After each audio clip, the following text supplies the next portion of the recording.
Hi there, Cindy here. I stayed awake all night last night thinking about you all, and this was weighing very heavily on me. And what came to my mind was the 5 stages of grief, and I'm sure that you are familiar with that concept, but they're very real, and they don't always apply to losing a loved one. They come from losing, like you who have lost your home or losing a job. Loss comes in many forms. So I wanted to address the emotional part of what you're going to be facing in these next days, on top of all the other survival things that you're dealing with and dealing with trying to recover your living space.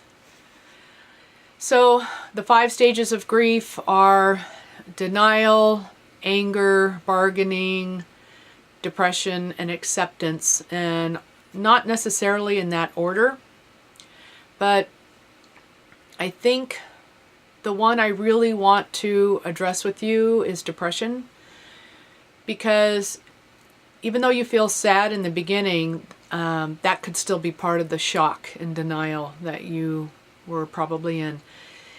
And depression can take a while to formulate, and it kind of shows up insidiously in symptoms like not being able to sleep, recurring thoughts of the loss, maybe oversleeping, not eating or overeating, and avoiding pleasurable things, avoiding other people, and becoming isolated. Because sometimes a lot of other people don't know how to deal with your grief either. So I've heard people say that they feel so alone when they're grieving because they get treated like they have some kind of a plague. And that's really unfair, but it's reality.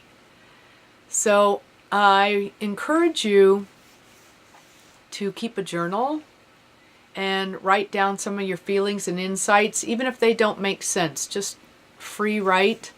Even if you're angry, just put that on the paper, and just know that maybe what you're going through and you writing it down could end up being guidance for other people that might go through this, because certainly there will always be disasters, and people will need to know how you recovered. And so there may be a desire to self-medicate, because depression does not feel good. It's very painful. And alcohol and drugs are not always the choice for self-medicating. We can self-medicate with overactivity or spending. So I just wanted you to be aware of that. And it's all perfectly normal.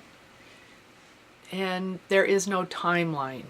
Don't let anybody tell you that you have a certain amount of time to get over it, because you may not. You just may learn to compartmentalize it and get back to functioning. So, and when you get to the acceptance part, where the loss becomes final and real, and you realize that part of your life is over and you're making a new life, that is not healing. It is not mistaken for healing, but it is the beginning of the healing. So I hope to keep in touch with you some more in the future. I really do care about this journey that you've now been put on, and I'd like to walk it with you. I'm not afraid of your grief. God bless.